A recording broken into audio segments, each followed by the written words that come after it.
I want to welcome all of our mom to mom listeners. We are so excited to have you on today's podcast episode. It is seriously some of my favorite episodes when we get to interview families to not only share their birth stories, but it's even extra special when these parents are How to Mom clients. And so I couldn't be more excited to introduce all of you to Christine and Alex, who are here to share their successful birth story with all of you. You are listening to the Mom to Mom podcast, hosted by yours truly, Stephanie Sinclair, founder and owner of How to Mom. How to Mom is a community and a support group for all moms, with many birth, family, and wellness services offered. We are on a mission to make the journey of motherhood a little less overwhelming.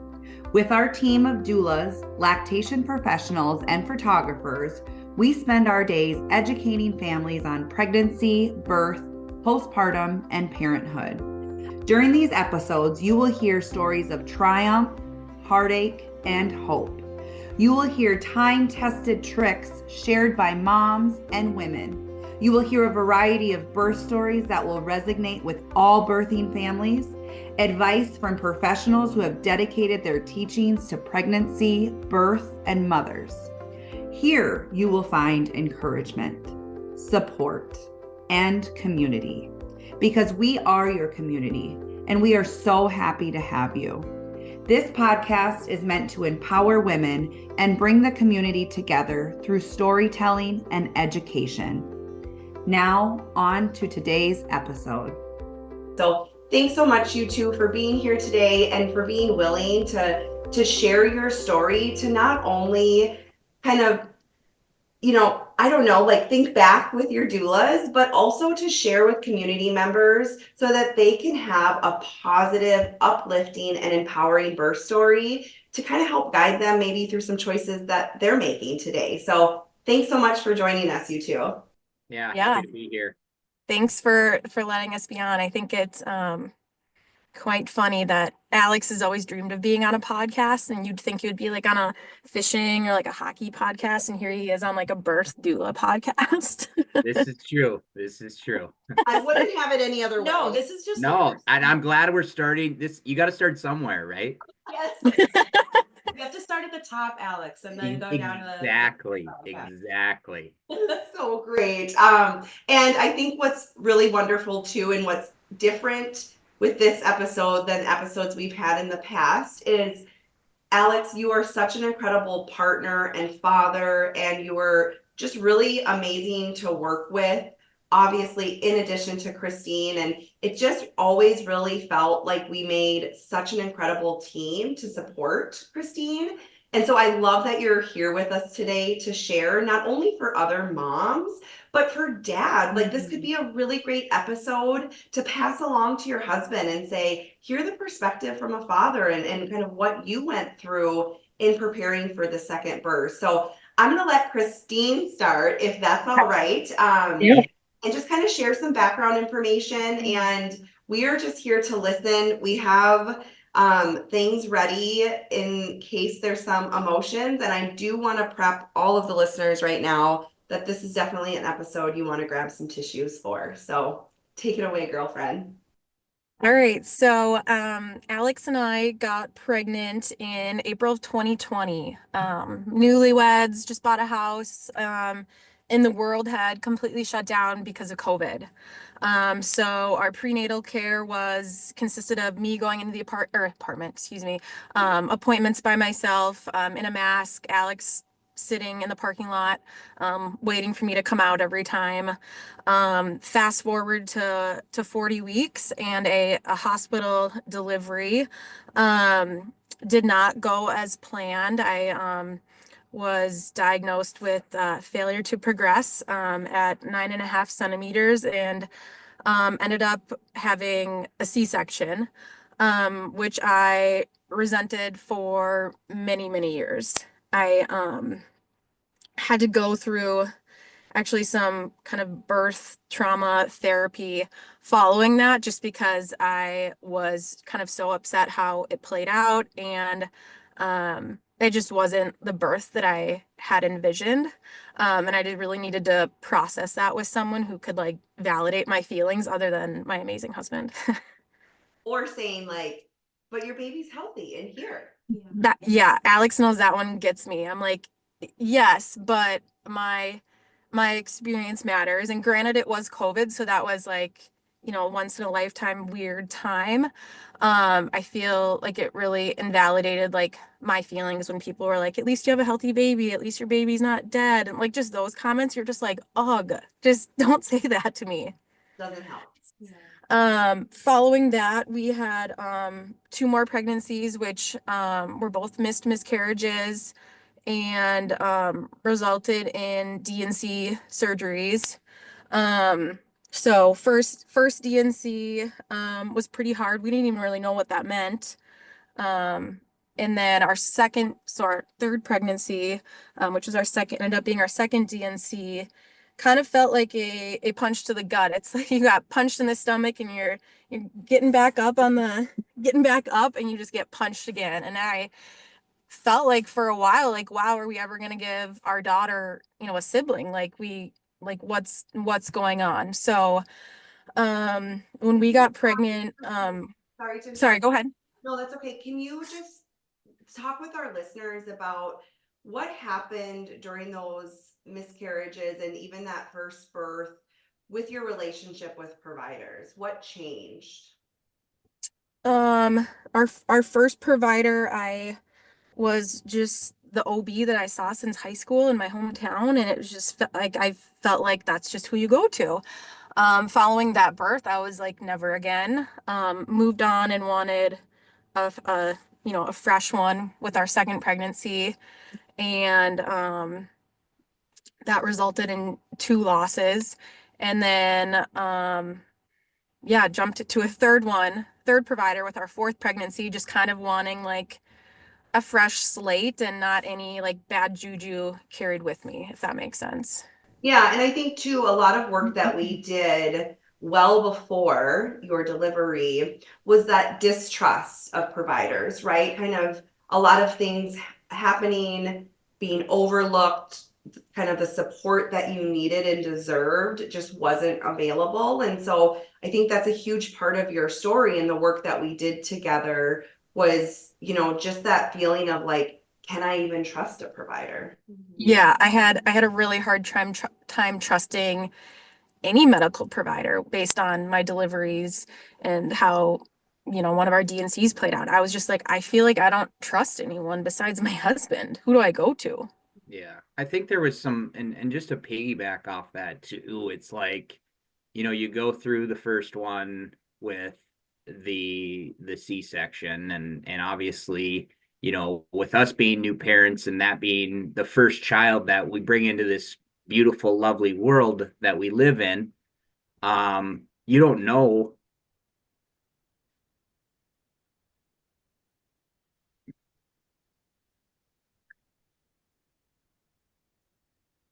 You don't know what you don't You know. don't know what to expect.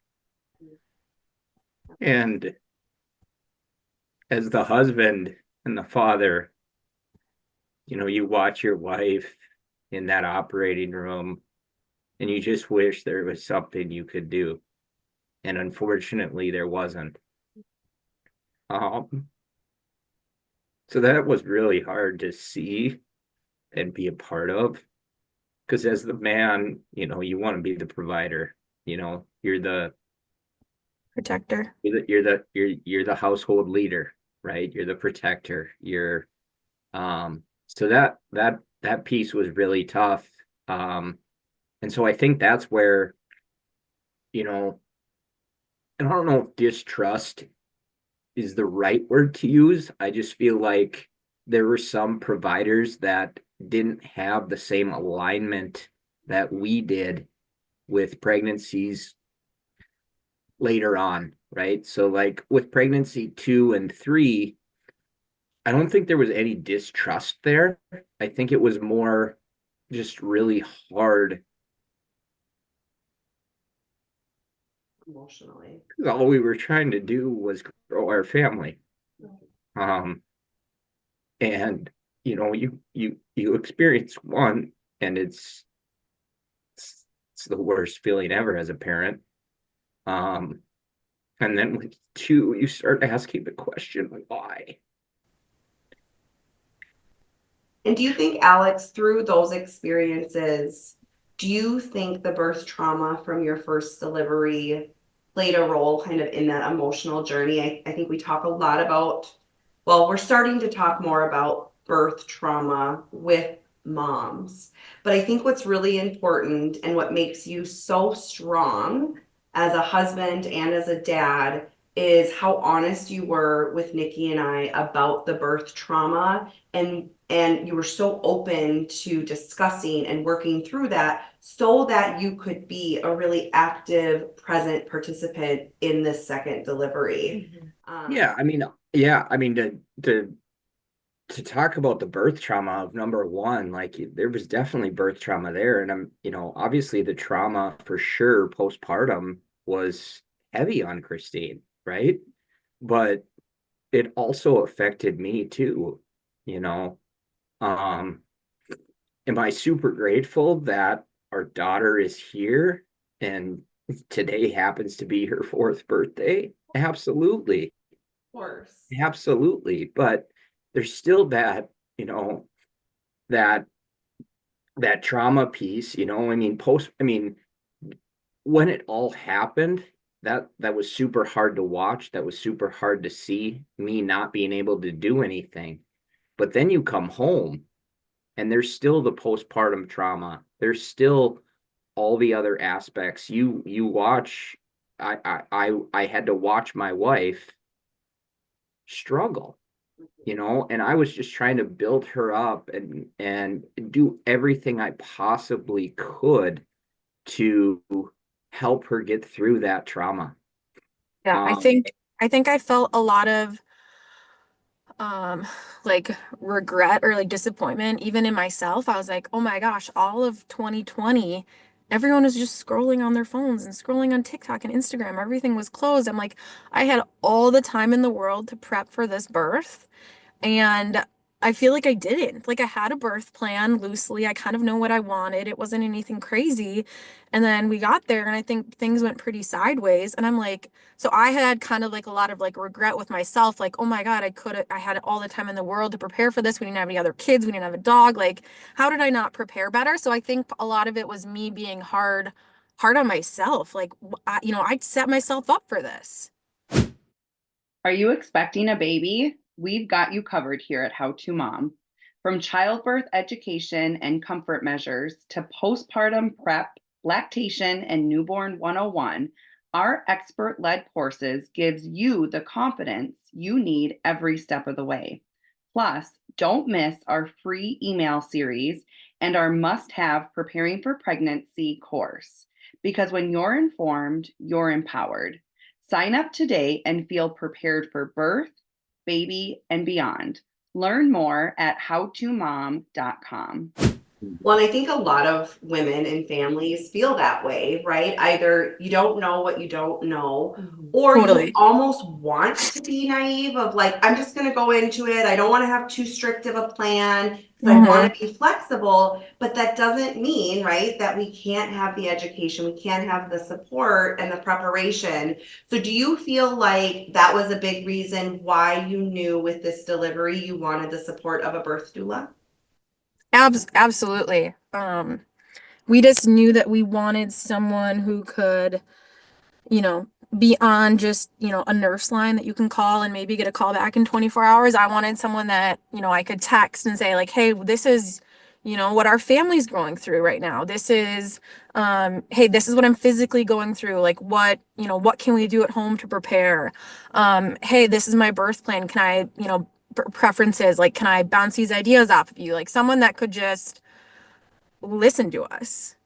So yeah, that was a huge part of it. and I'll chime in here too on that piece is, I used the word alignment earlier, right?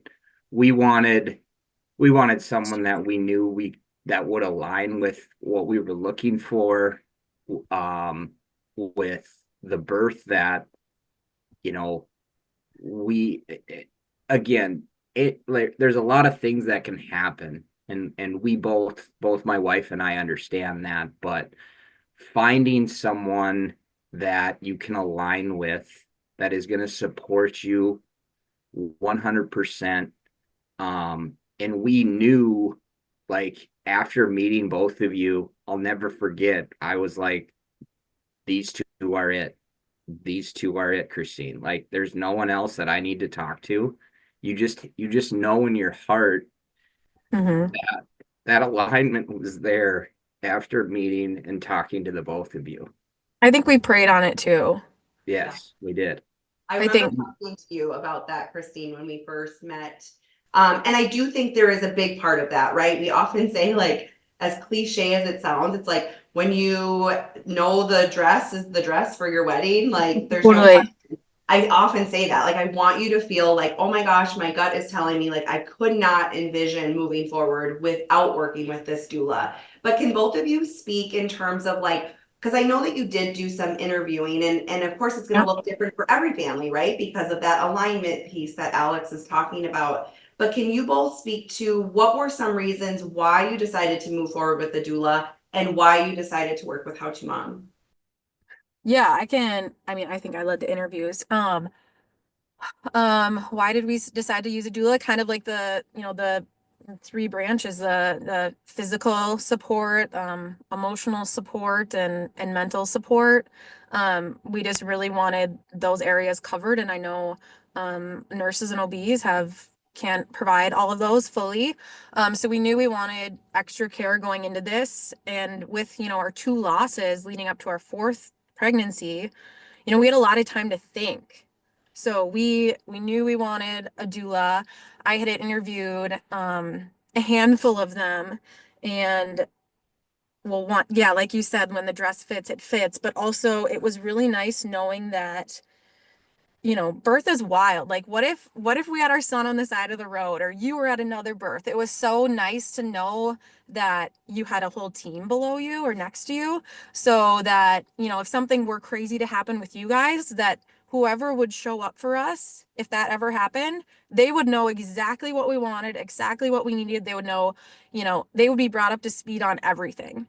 So that was just really like comforting knowing that like whoever I like obviously had both of you there, which was a huge blessing, but I knew like if for some odd reason you weren't there, like I knew you guys would have my back and someone on your team would have my back. So, Love that. And I'll speak too on that, because I'll be honest, at first I was a little on the fence of getting a doula. mhm. And Christine can vouch for me on that. I was like, I was thinking, why do we need a doula, right? Why do we need one? But after, talking to you guys and talking to a couple others, I started thinking about it more. And again, you go back to the first birth, and you have no idea, as first time parents, you have no idea, right, as to what you can demand, what you can ask for, what you can wait for, right? And um so I jumped with 2 feet all in. I was like, want to I don't want my wife to have to go through it again. And I couldn't go through that again as well. And so that's why I jumped in with 2 feet, and I'm like, let's do it. And, to go back on Christine's point about wanting a sibling, um, I'll never forget, after the second DNC we had, I picked up the phone. I called. I called my dad, and I'll never forget what he said to me was, I asked him, I go, Dad, why is this happening to us? All we want to do is grow our family. That's all we're trying to do. And his response to me was, you may not know why this is happening right now, You may not know the answer right here, right now, but you someday will. And I believe that June 27th of 2024, the day our son was born, was the answer. You're That making was me cry. that was the why. God doesn't put you through anything that you can't handle. He just doesn't. And so he was waiting to bless us with that son of ours on that day for that specific reason. And I wholeheartedly believe that with all of my heart and soul. So going back to diving all in with 2 feet, not only was there the alignment with you guys and with what we wanted, but we also knew that you would be advocates for us with the providers in the hospital. And not so much like challenging them, because they go through med school, they go through all, so they're very knowledgeable on delivery and whatnot, but there's also that piece that you don't want to get pressured into something that might not be necessary. Yeah. Sorry. I was just gonna say, I feel like some parents, I'll say that, the day you have your first kid is the best day of your life, or the day that you get married is the best day of your life. And no offense, Alex, neither of those are true to me. The best day of my life, Nikki was there, Stephanie was there, and that's when we had Gunnar, is when I achieved that VBAC, and it's something that I will carry in my heart for the rest of my life, thanks to you guys. And so that really was just like the most healing, full circle, empowering, positive experience.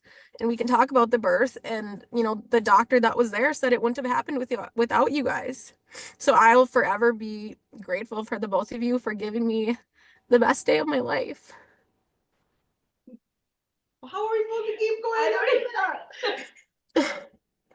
It Sorry, truly Alex. was. I mean, I will never forget, and this is completely by happenstance, right? Is Han, you'll have to correct me if my memory doesn't serve me well, but I believe you pushed for like 6 or 7 hours. 5.5. 5.5. Okay. Which is an extremely, extremely long time. There were 2 waves of pushing. And I'll never forget that I used the word warrior. I continuously use the word warrior. Little did I know that our son's name means warrior. And I had no idea that's what his name meant until you guys gifted us that photo with the frame of the different adjectives that his name means. And I will cherish that for the rest of my life. I actually forgot about that. Slipped my memory as well. That was pretty incredible. And I think when you were speaking, Alex, I was going to say everything that you were mentioning to me equates to healing. But then Christine said that. And I think why I want so many people to listen to this part of the story is because giving birth is so much more than giving birth. It is so much more than that.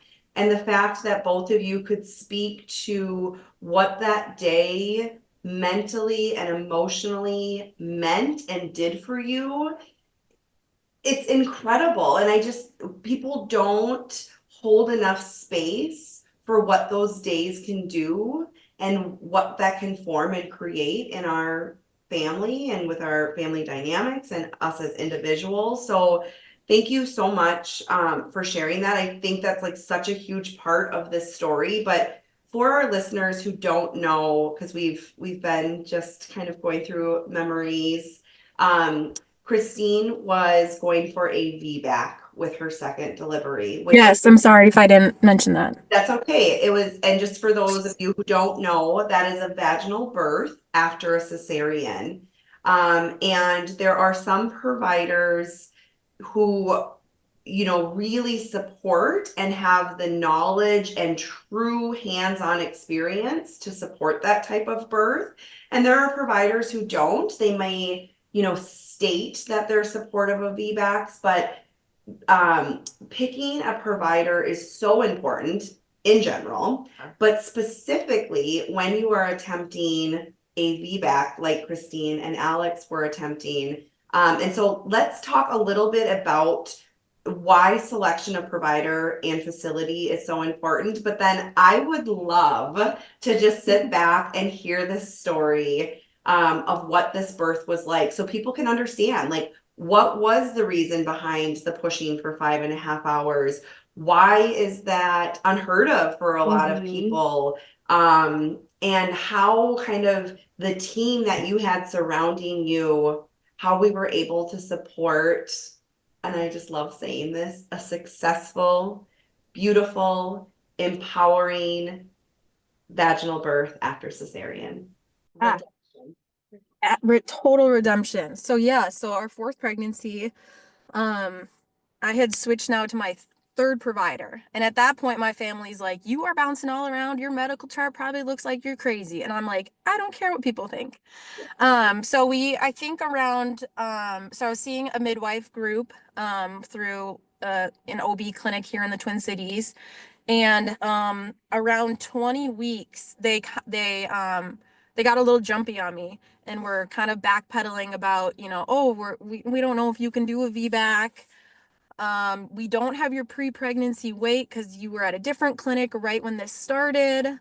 And so and I was like, I can transfer that information to you. And they were like, nope, you have a failing chance of a C-section. And us midwives can't see you anymore. And we're just handing you off to the OBs. And I bawled my eyes out. I was just like, okay, like now what do we do? And I think with a lot of parenting things that Alex and I go through with our daughter, if something's not working, we totally flip it on its head, do something completely different. So I literally was like, we're hiring the doula for sure. And that's when we got in contact and started interviewing and got into contact with you.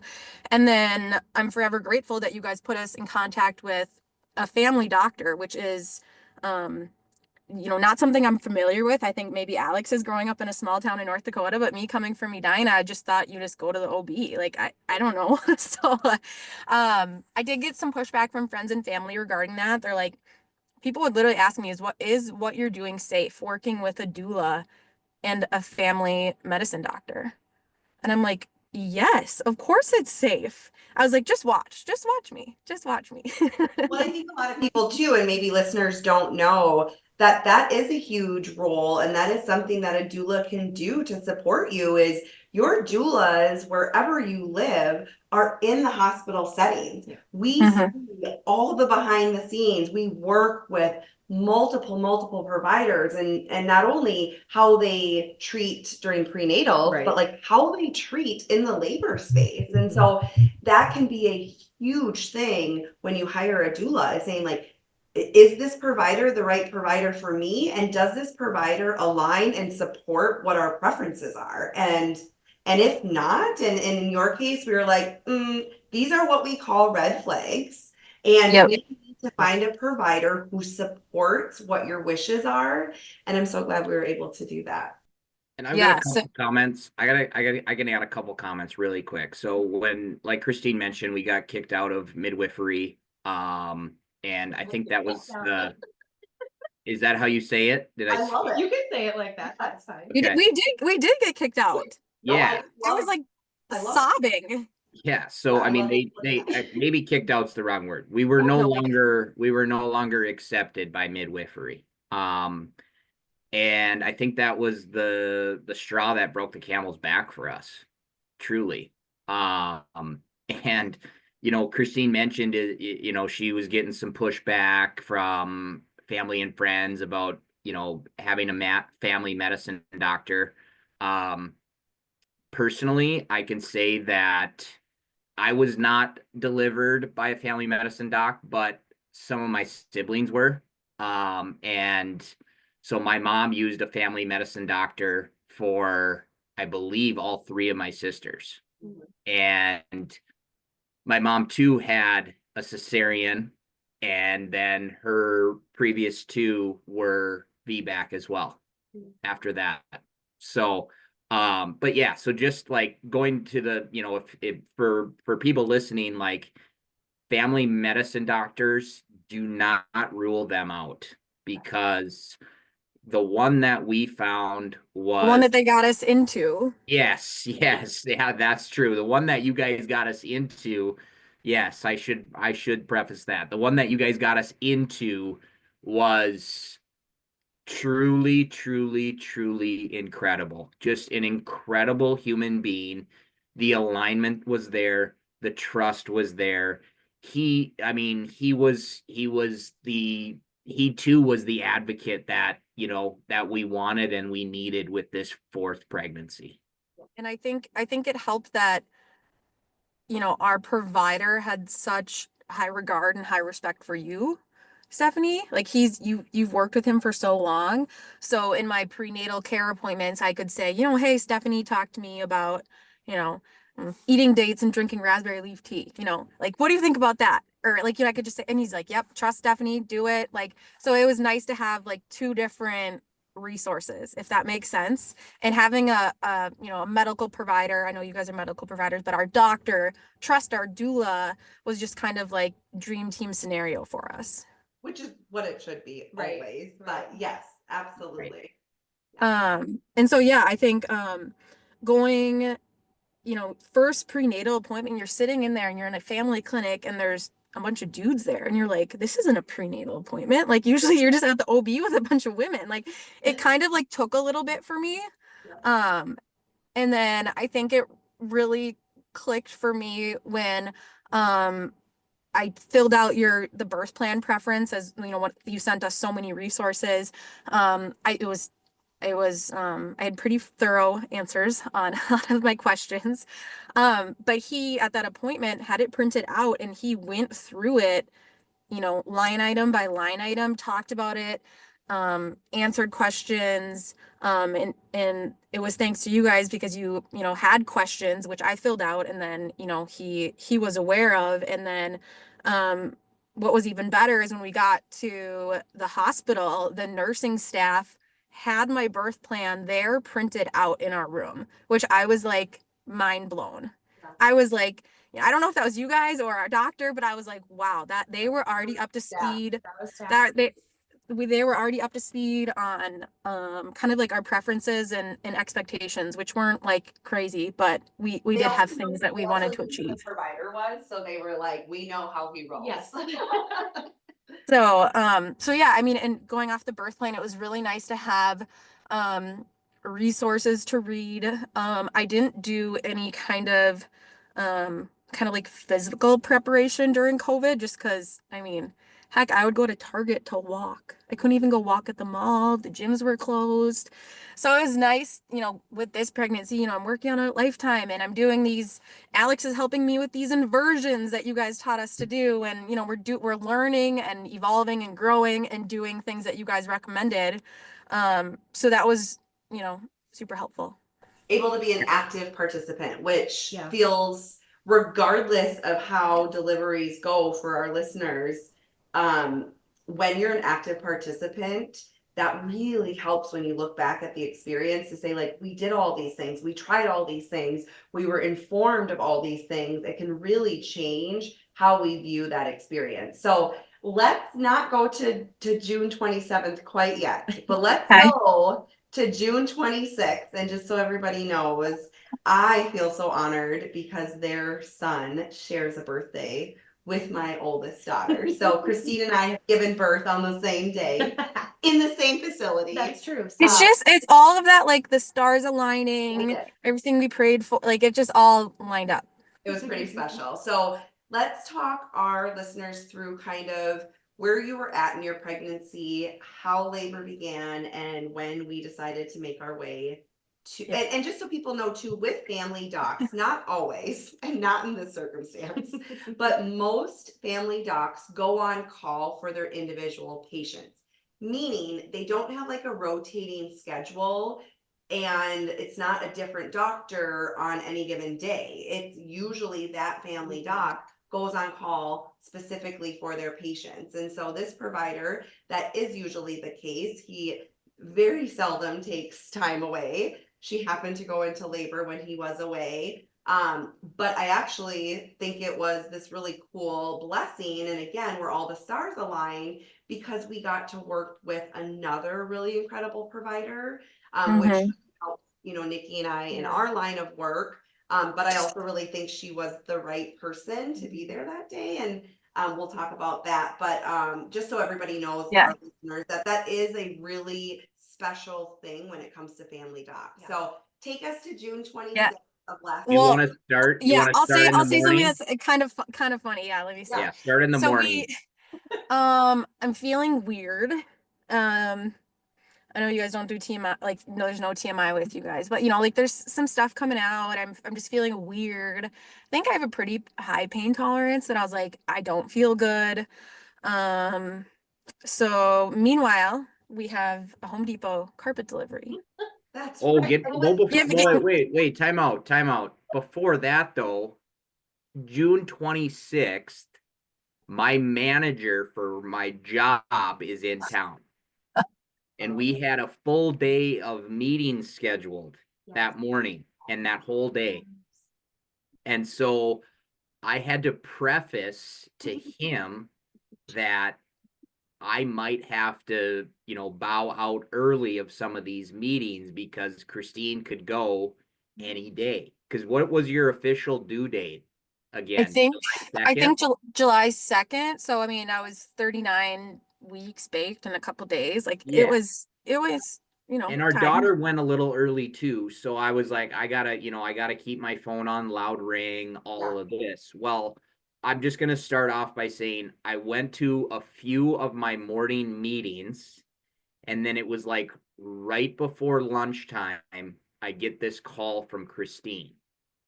And she's like, something's going on. Now, what Christine was gonna start with was the Home Depot, which so my manager's in town. Always I'm a doing perfect storm. I'm doing work meetings. We had Home Depot delivery service installing carpet that afternoon. And you have to be home. You They have to be called, texted, emailed us. They're like, you have to be home. So what you're saying is why not that day? Yeah, correct. Yeah, I why? knew this Yeah, day was exactly. important to Alex professionally. I'm, really wanted carpet in our son's new room. So Like that I was said, going. like I said earlier, God does not put anything in your path that you can't handle, right? Let me describe this part.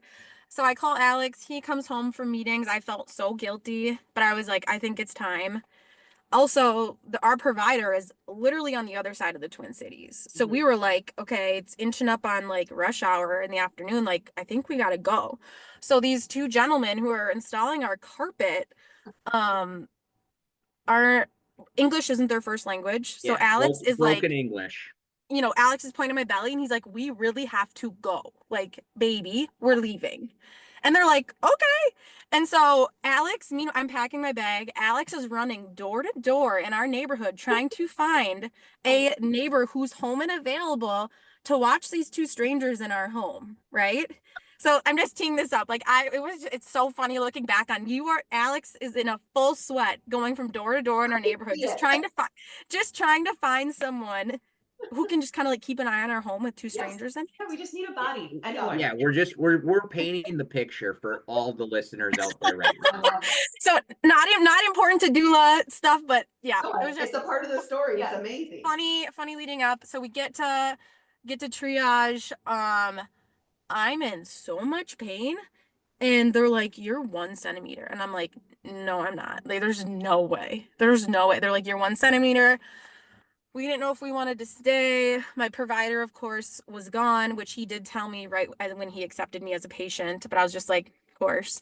And that like mistrust kind of kicked in a little bit. Like I didn't want to stay, without you guys. You guys are kind of like my, too young to be my mom, but maybe too old to be my sister. Like I was like, I was just kind of like, we were calling you and texting you and we're like, the nurse is saying this, what should we do? Should we stay? I remember they walked us to the delivery room to show it to me. And they're like, this is your room with this beautiful view. You can have it right now. And I was like, nope, I got to talk to my doula. I like that mistrust kind of kicked in. And we all came to the agreement for me to stay. But wait, yeah. let's back up a sec, because so our provider wasn't there, but he on his vacation from wherever he was I think the boundary called us waters. personally and told us Oh, yes. that, Christine, it is in your best interest to stay. Yes. He also that reached out to us. Yes. In a very loving, professional way. But again, with the goal in mind of like, we're a team. Yeah. Like, here's what I think, here's what I'm recommending. I just want to share with you. And I was just like, oh my God, this feels, I mean, he just texted, Yeah, like, that's great. yeah, I mean, that was the above and beyond care, Yes. finding the right provider, right? And you could just feel it in that moment. Like for him to call us Yeah. while he's on vacation In the boundary waters. in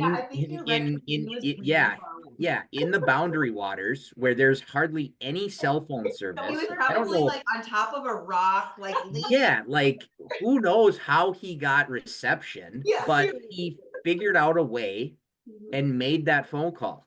Yeah.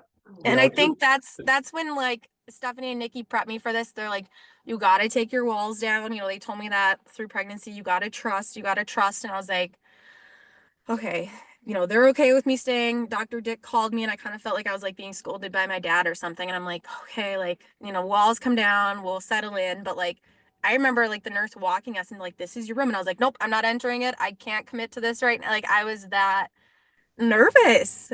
But again, it goes back to the reason why your team is so important and the reason why, us as your doulas, we're promoting and encouraging you to let those walls down is because we knew the trust had been built with the provider. We knew that foundation was there, which is why it's so important, right? Like if somebody doesn't trust their provider and they're not the right fit and there's all these red flags and they don't align, there's going to be a whole heck of a lot of things happening. But when we have that foundation, and I feel like your provider did such a great job at being safe, being respectful, being patient, that we were able to remind you of those things and say, remember all the work that we've done to get here and that trust is there. And there is a part of it where it's like, and now we have to surrender. Yeah. Yes, that's a word you used a lot with me. Yeah, Christine, you're very independent, strong, courageous, educated, and just like go-getter that it's really hard to surrender when you're that type of person. And so I hope that you felt like the love and support in terms of, we know this is hard. We think the world of who you are as a person, but like, let us take care of you in this moment. You don't have to take care of yourself in this moment. You've done the work and set up your team. And now we just want you to surrender and labor this sweet baby. Yeah. And I think you guys mentally helped me like tremendously. Like the emotional and mental support that you both provided me is, I'll forever be grateful. And here's some advice for like some of the future fathers out there too with that aspect is the brain works in a weird way, right? Is you could have 1,000 good things going on, and there's that one bad thing or that one negative thought or that one thing that didn't go your way, or you're feeling that insecurity, and you focus so solely on that one thing, even though you've got the 1,000 other good things going on. So as the advice to future fathers out there, focus on all of those positive things with the mother, because and just continue to reiterate those positive things. That positive reinforcement is so helpful in so many different aspects, not only mentally, but also emotionally, and then getting them ready physically too to deliver your child. Great advice. Great advice. Yeah. Okay, so you're admitted. We all are on the same page that we're going to be staying. Yep. And what happens next? It's honestly a blur, but I labored in the tub for a little bit. I couldn't deliver in a tub because I needed to have, and correct me if I'm wrong, I think I needed to have like like something like a port or something in my arm in the event that my uterus ruptured and I needed to have an emergency C-section. So I couldn't fully labor in the tub, but I got to labor in the tub, which was like so cool. Like with my first birth, I didn't even know that was an option. They like lit candles, they were bringing us mommy mocktails, like there was music and essential oils, and I'm like, okay, like this is sweet. Um, Fast forward, and I'm so sorry if I have this wrong, but I think What what, just to kind of help you refresh your memory yeah, too. you probably remember it better than I do.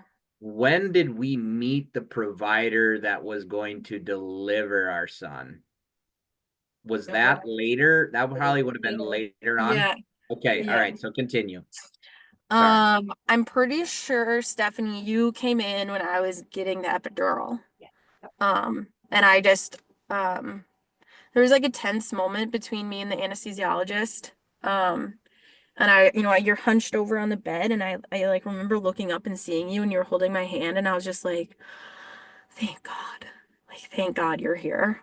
Um, so yeah, you guys, I was able to labor there for a bit by myself. I think at some point I was like, Alex, they need to come, and you guys were there in 2 seconds. Yeah, labor was crazy with my first delivery or my first child. Mm, I didn't have anyone telling me what positions to push in. I felt like I labored like a beached whale. And you guys, you had come to our house 2 times prior to delivery, and we had talked about birth positions. We had practiced birth positions. So that was so helpful, to kind of know what to expect or know what to try.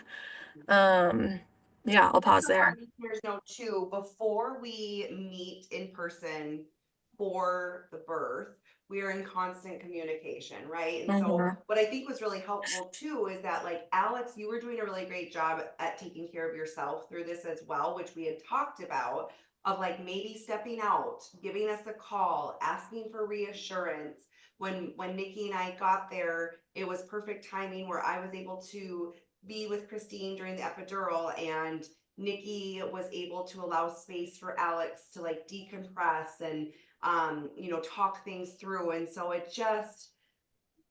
just know that your doula should be supporting you even before they meet you in person.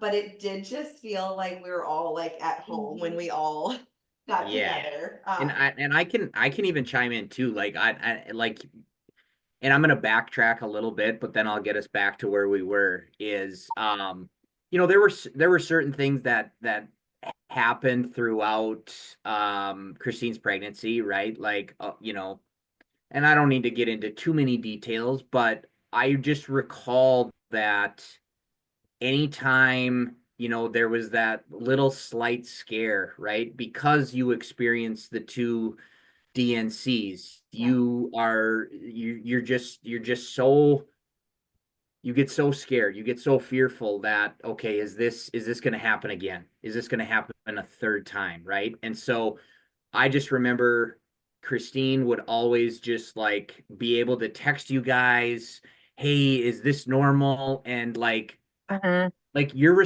guys' response time is and was incredible. Like to be like, Christine, this is normal. Everything is good. There's nothing to be concerned about. So like that piece right there just goes so far with both of us.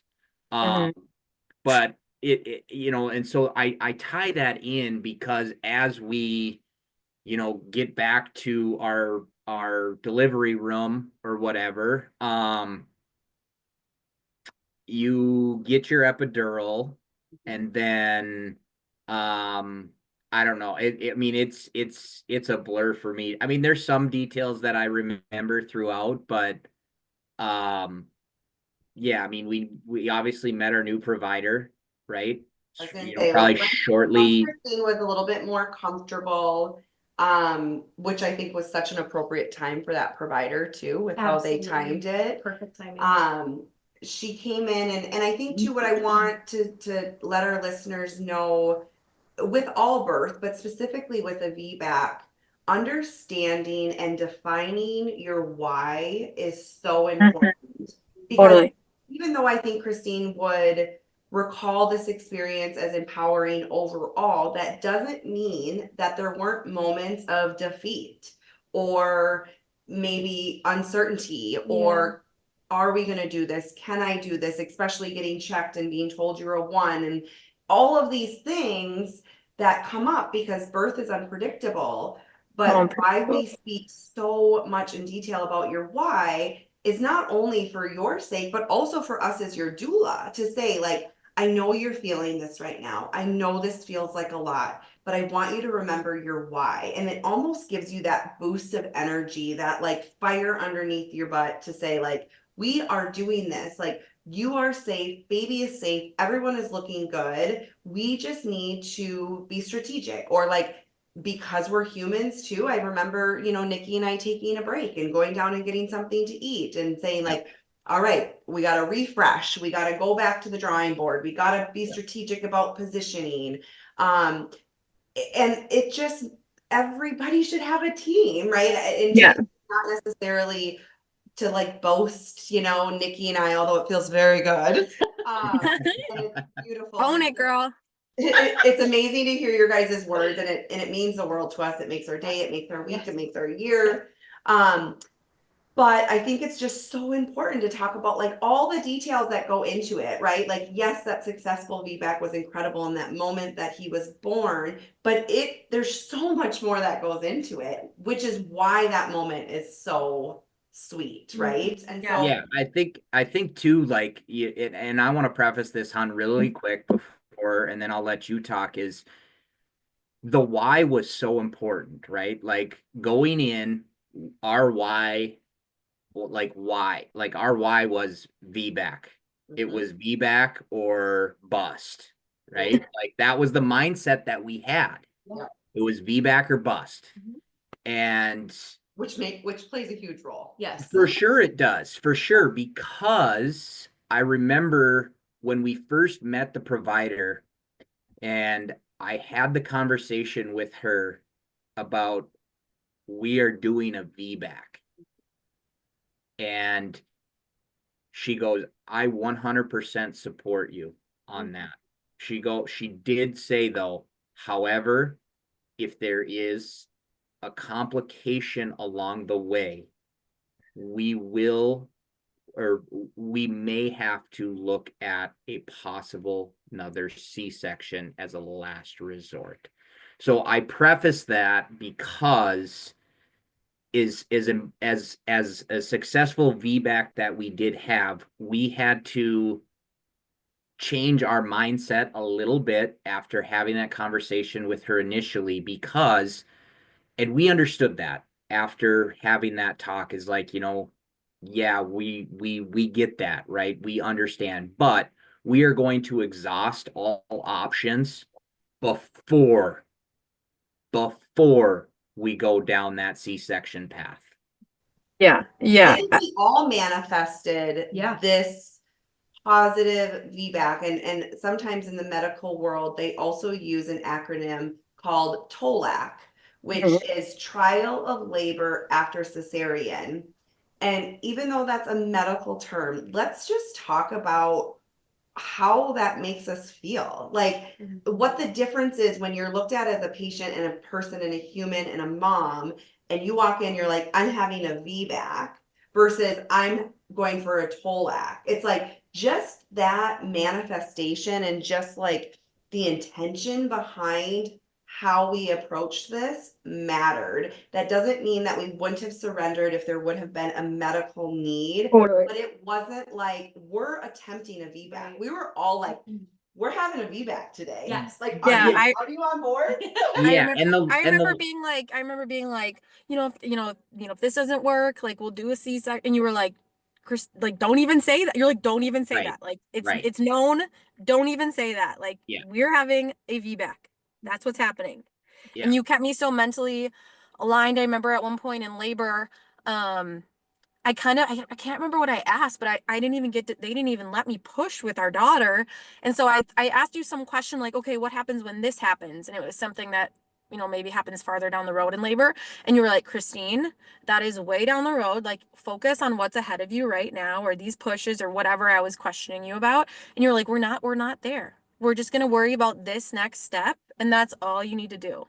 And so I think like resetting me mentally throughout that, because all of us really pushed for 5 hours, 5.5 hours. We did. I think it was like 2 or 3 for the, first couple hours. And you guys had that scarf thing. What was that called again? A rebozo. Rebozo. Yeah. And then we paused and like, I was like, I need a break. I need a Yeah. break. Um, And and it got, before we get to delivery too, just for the future moms out there, like when Christine and I realized that, it was like our mindset was VBAC or bust. If for some odd apparent reason, you don't have the successful VBAC like we had, and you've exhausted all options, do not, I repeat, do not think that because you have had to have had or have to have another cesarean, that it is a failed pregnancy.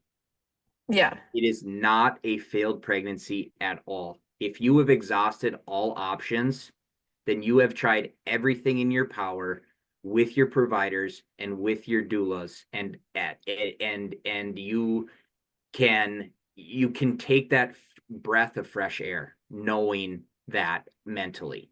So Well, I think really quick to piggyback off of that too, just so that all of our listeners can feel our love, our support, and that we're coming from non-judgment, is this was your guys' story and your desire, and what aligned was a VBAC. If you are a listener and you had a C-section with your first and you are choosing to move forward with another C-section, I love that for you. Like, 100%. it just has to be what you want, what you desire. And I think that speaks more to this story than anything else, is that Christine and Alex, they were listened to, they were respected, their wishes were on the table. And even when we talk about like the pushing, when you were like, I need to take a break, to have a provider who is so supportive of that and a team to say, yeah, I think that's a great idea. You guys, that's almost unheard of. A lot of providers will be like, oh, no, like, we need to keep pushing or we're going in the OR. And I just felt like every step of the way, even the slower progression to, get to a 10, to start pushing, like there was always respect in that room. I hope you never felt rushed or questioned. Not at all. No, I didn't even Yeah. push. I didn't even push right away at 10 when they were like, Right. you're at 10. I remember looking at you being like, what do I do? Like, I don't, what do I do? And you're like, do you feel like it right now? And I was like, not really. Like, I'm not comfortable, but I don't feel like the urge. And you're like, okay, let's just, is it like some goddess pose or something we did? You're like, just chill like this. And I was like, okay. Like I didn't feel rushed, which was Yes. super amazing. I wanted to talk about that too, about the provider allowing you to take that break, because that was so powerful to see in person. And again, your alignment with trust was really important. And it showed me as a doula that that provider trusted your body, Christine. Mm-hmm. You were safe. We had data that you were safe. We had data that your baby was safe. Mhm. And your provider looked at you and said, okay, we'll take a break.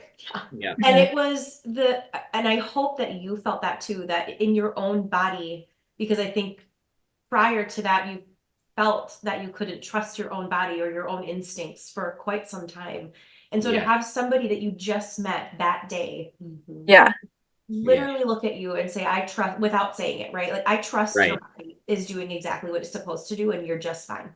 And Yeah, and I Christine, think I it don't was know, Christine, I don't know if you remember this, but so there was two waves of pushing, right? yeah. So we're talking about the break.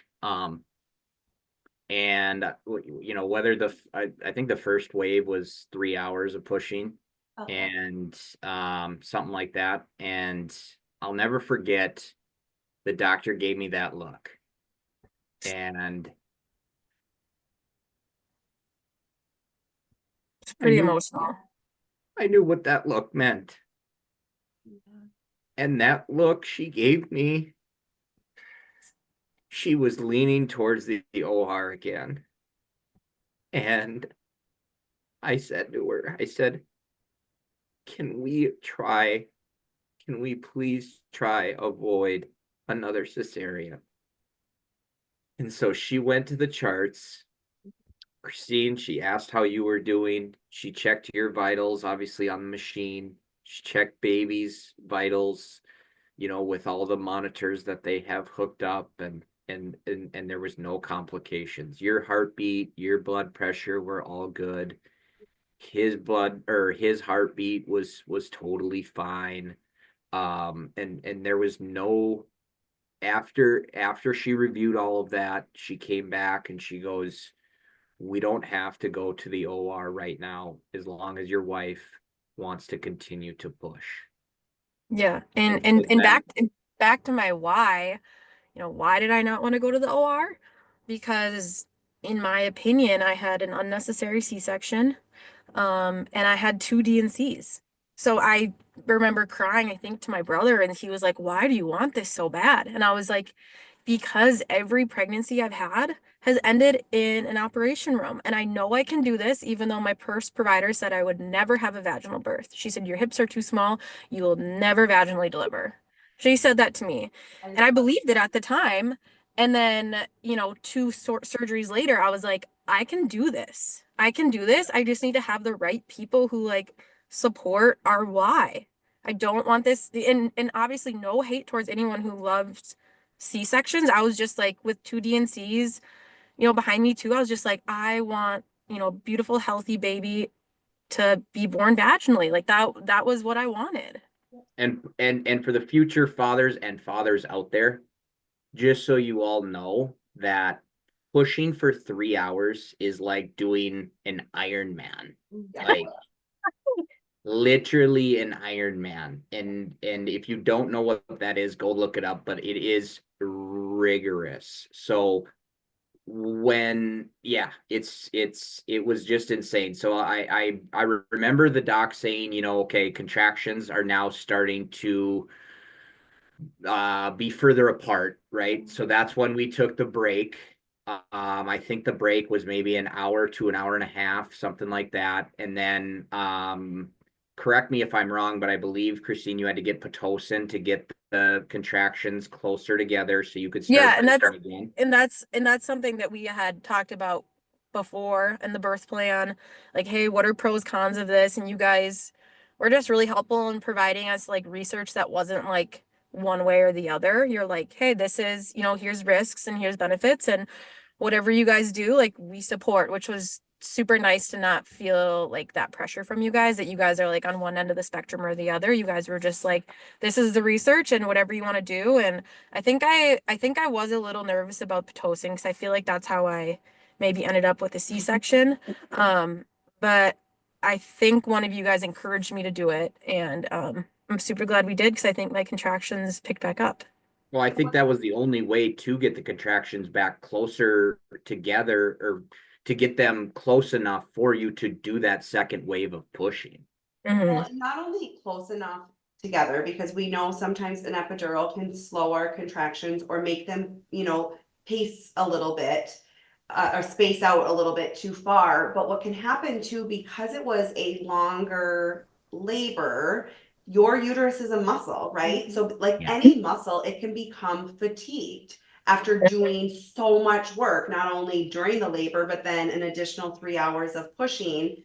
So that Pitocin, again, after weighing risks versus benefits, it felt and aligned with you guys to say, hey, we have come this far. We know that we need your contractions closer, and we know that your uterus may need a little bit more power so that Mhm. the fundus, the top of the uterus, can push a little bit more power behind your baby instead of you doing the work. Like essentially, you're just trying to push this baby out all on your own. We needed your uterus to help you. And Mhm. so, in that moment, right, with weighing the risks versus benefits, and sometimes it's as frank as, hey, we can try this Pitocin and see what it does and see if it helps you. Or we might be just headed to the OR then. And at that point, right, that kind of helps with your decision as well. Like, what do we have to lose right now? But I want people to know we've talked about the why a lot, but to go through labor all night long to push for 3 hours, the only thing that got Christine through was her why. I should say, not the only thing. The biggest thing that got Christine through to go back into pushing after 3 hours, a break, going, I don't know if this baby is moving. Christine, your why is what remotivated and got you to continue to push. Like, that is incredible. And this is why we talk about why that preparation is so important, because if you would have wavered at all with your why, Mhm. it would have been so much easier to say it's not working. Yeah. Yeah, I felt like at times it felt like this close to wanting to tap out because I remember asking, and I don't know who I asked this to, but I remember asking like, how many more inches do I have? Like where's the baby? And I don't remember if it was you guys or a nurse, but they said, progress isn't measured in inches, it's measured in millimeters. And I was like just so close on giving up. I was like, are you kidding me? And I kind of mentally told myself like I wouldn't be pushing for more than 3 hours. I've never heard of anyone pushing that long. I know women do, but that's not typical from experiences from my friends. I'm totally gonna pivot here though and just talk about the second half of delivery and the trust that the doctor had with you guys and you like the way you guys collaborated with her was like the best thing ever. And the nurses, there was no ego. I mean, I'm sure that that happens sometimes in delivery where a doctor might not want to take advice or recommendations from a doula. I don't know if you've had that in your experience, but I felt like it was no ego amigo. She literally was like, I'm learning so much from your doulas. You guys were like feeding off the nurses. Like it felt like everyone was on the same like playing field, if that made sense. My care team, there was no like it was like beautiful to watch. And to piggyback off of that too, it's almost like she took a back seat in that Yeah, second she wave. did. She The she provider took a back seat, me and kind of let you two really get, like, I'm not saying you weren't hands-on and involved the whole time, but during that second wave, it was really noticeable where the provider took a step back, took a back seat, and really just let you two and myself included just like be completely hands-on in this second wave to make sure and try again everything that we possibly could to meet Christine's why. Yeah. I think we all had to dig a little deeper that day. We did. Yes, yeah, we Nick, did. Nikki had me doing different positions. I remember. I feel like being on one of my sides may or may not have helped at one point. And so you were watching like his heart rate and like mine, and like you're okay, this isn't working, let's do this. And the doctor is just sitting there watching you coach me. It was awesome. Yeah. And I think the only thing the doctor was monitoring were the vitals Yeah. during that. Well, the only thing that she was really keeping a close eye on were those screens with all the monitors hooked up to Christine and baby. Yep. Yeah, and Christine was just so open, and I mean, I'm like, Christine, we're gonna go this way. Christine, we're gonna drop the bottom of this bed off, and you're gonna Oh yeah. you're gonna hang here, like a little bat on the spot one, and I'm gonna support you. And you're like, done. Let's do this. And so you just you surrendered. You Yeah. surrendered to trusting and knowing that I wasn't going to put you in a position I didn't think was helpful, and that I knew we could pivot. No, it was a beautiful thing. It was a beautiful thing. You're absolutely right. And everyone was on the same playing field, and we were there for one goal. Which was so refreshing as doulas. Like, this will be a whole nother episode, but that's not the norm. No. And that's not the experience we receive often. And so it is definitely not just for you guys. It is a really feel good birth story for us as doulas, not only because we were able to witness the two of you and the love and this beautiful birth, but also it just felt really good to be in that room. And to be looked at with such high regards and respect, because that's not often our experience. So I want to hear from both of you after 5.5 pushes, 5.5 hours of pushes. I wish. Yeah, it was. Yeah, I was gonna say, Would have. I can't even definitely count how more many than times I 5.5 pushed. pushes, but Oh my yeah, God. we knew what you meant. Yeah, after 5.5 hours of pushing and laboring throughout the day before, that night, that morning, what went through your mind in that moment when they put your son on your chest and you knew you had done it? Thank you, God. Thank you. I think you had left because it was your daughter or son's birthday, but Nikki and Alex were there, and I felt so safe and grateful. So Like, for me, I was in shock. Nikki, I think, has a video that I've shown my friends of our son being born, and no one watches it without crying. I think when my son was placed on my chest, I wasn't even crying. I was like just in like I was in shock. Like, Alex is sobbing and I'm just like holding him, and I'm like, did that just happen? Like, everything we've prayed for, everything we've physically worked on, mentally worked on, like everything just like happened, and I was just like speechless. Like, I was literally speechless. so for me as the father, I remember that second wave of pushing, and because obviously she gave me that look after the first wave, and so I wasn't, in my mind, I didn't know what to expect at that point. But I remember when she started getting dressed for delivery, Mm-hmm. and that's about the time when I knew that the VBAC was going to be successful. Granted, there's still that what if, right? She wouldn't verbalize it to us because there's always that what if. But as she got dressed and our son was born, I had asked prior if I would be able to catch my son or help. And I didn't catch, but the provider immediately grabbed my son, me, and she handed him to me. And I put him in my hands, and I immediately brought him to Christine's chest. And I said to her, "Hon, you did it. You did this. No one else. You made it through. You got what you wanted. And here is our son." And again, during all of the 5.5 hours of pushing, I kept calling you a warrior, a warrior, a warrior, a warrior. And our son, Gunner, the first word, the first adjective that his name means is warrior. So for me, it was just whole that whole godly picture, right? As far as going back, like why did the two miscarriages happen? Right? Why did we have to go through the C-section?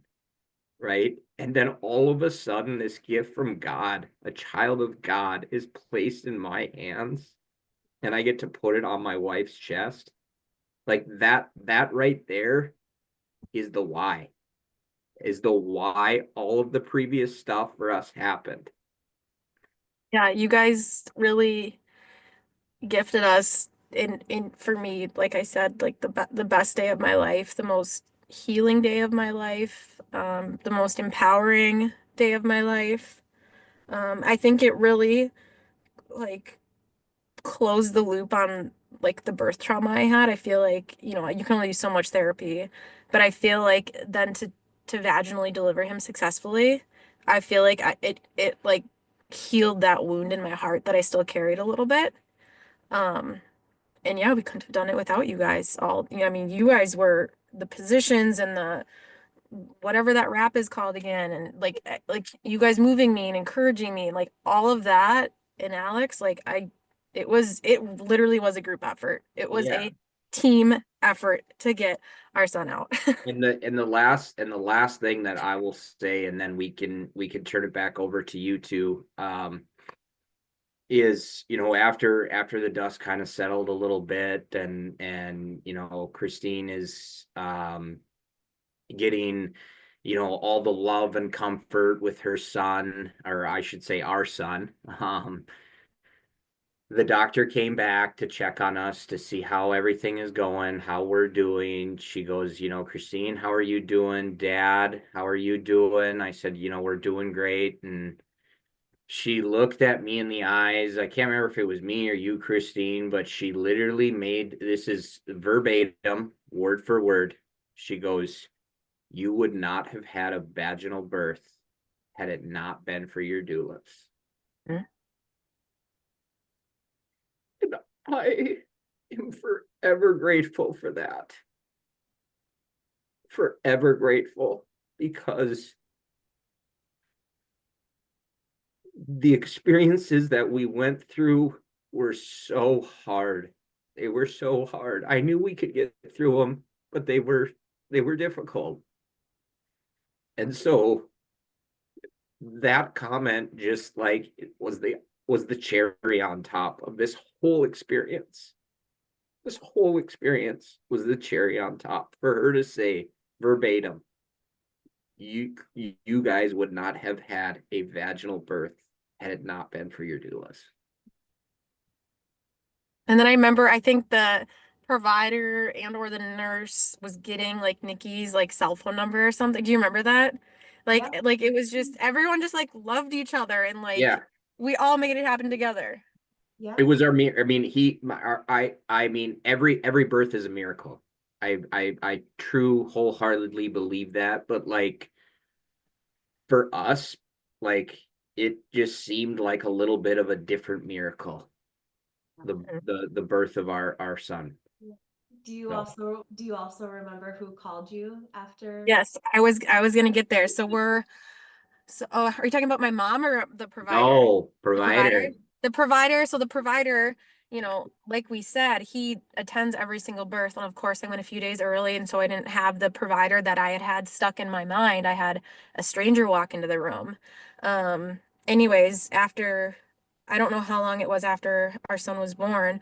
Um, but I think I want to say he called my cell phone, and then he called Alex's cell phone, and he's in the Boundary Waters, and Alex is like, Christine did this, and he's like, you guys, I've been following on like my chart. It like updates you every, I don't know if it's like 5 minutes or 15 minutes. He's like, because Alex was like giving him so many details, and he's like, Alex, I already know what happened. I've been tracking this the entire time. Yeah. And I So was like, oh my like gosh. of course he was, right? Like that I mean that's the above and beyond care that I was talking about earlier. Like for him to follow our chart while he's in the Boundary Waters on a family vacation. Once a year. Yeah, like I was like I had no idea, so I felt like I needed to fill him in on everything that just occurred, right? Like and he's like he like paused. I'll never forget he like paused me. I'm sobbing my eyes out and he's like, "Alex, I already know what. I already know everything you told me. I already know." I was like, "How?" He's Well, like, "I've been following you guys this whole time." it was also very cute because I wasn't in charge of your phones, but we had a little, this is just a funny little sidebar because his phone number was coming up as unknown Yes. because of his phone number. So there would be a missed call on Alex's phone and then a missed call on Christine's phone. But then we also had the room phone ringing because it was Christine's mom. And so we're trying, the three of us, I felt like I was a personal assistant at that point. I was picking up Sorry. the hospital phone, like, "Hi, she's busy right now. I'll have her call right back." And then we're answering these phones. It was so sweet. And it was just a funny little, everyone was just so happy and wanted to hear everything, but I thought that moment was a little hilarious. Like we're Yeah. all just trying to manage, and also I wanted to make sure the three of you were having your moments. For Yes, sure. yes. Alex had this vision to play this song for me, or just us three, and then Nikki was our videographer and photographer, and she was recording this like, once in a lifetime moment that was just like, waterworks everywhere. And my mom, I think, kept calling me. I don't even know where my phone was. Then kept calling Alex, and I think you're taking a video on his phone, so it keeps stopping the video. Oh, Then my mom, so annoying. then Yeah, then my yes, mom starts. yes. Then my mom starts calling. Bless her heart. She calls the hospital and gets transferred to our room multiple times, and that's like the specialist moment of my life. It's just like ding ding ding ding ding, and then it's just like, oh my gosh, like. I think finally I was like, I'm like, I think I'm just gonna pause the video. I'm so sorry to interrupt this moment, but someone is definitely trying to call. Like, I feel so bad. And yes, it was, you were I'm like, absolutely. whoever it is, they can wait. And I'm like, Mom.